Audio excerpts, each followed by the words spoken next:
ಇವತ್ತು ಸಿಂಪಲಾಗಿ egg rice ಹೇಗೆ ಮಾಡೋದು ಅಂತ ತೋರಿಸ್ತಾ ಇದ್ದೀನಿ.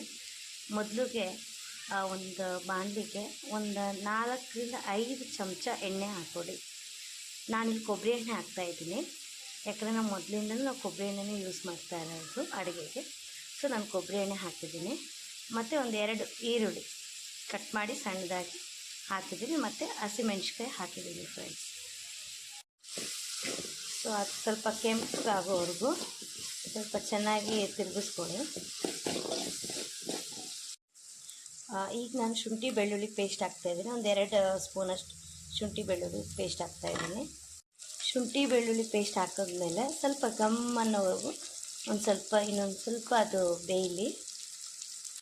ಈಗ ನಾನು 1 ಸ್ಪೂನ್ ಆಗೋಷ್ಟು ಧನಿಯಾ ಪುಡಿನ ಹಾಕ್ತಾಯಿದ್ದೀನಿ.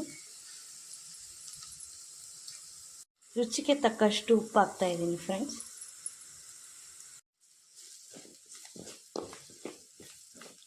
ಚೆನ್ನಾಗಿ ತಿರುಗಿಸಿ.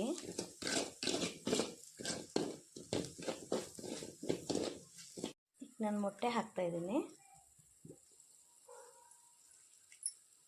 ಈ ರೀತಿ ಮೊಟ್ಟೆ ಚೆನ್ನಾಗಿ ಬೇಯಬೇಕು, ಇನ್ನೂ ಬೇಯಬೇಕು ಫ್ರೆಂಡ್ಸ್. ಸೊ ಈ ರೀತಿ ಮೊಟ್ಟೆ ಬೇಯ್ತಾ ಈ ರೀತಿ ಕಲರಕ್ಕೆ ಟರ್ನ್ ಆಗುತ್ತೆ. ಸೊ ಈಗ ಎಗ್ ರೈಸ್ ರೆಡಿ ಆಗಿದೆ ಫ್ರೆಂಡ್ಸ್.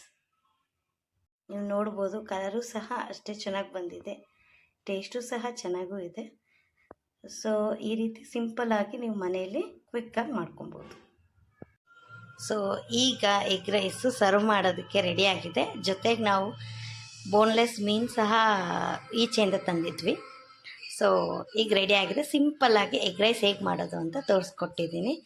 ನೀವು ಸಹ ಮನೇಲಿ ಟ್ರೈ ಮಾಡಿ. Thank you.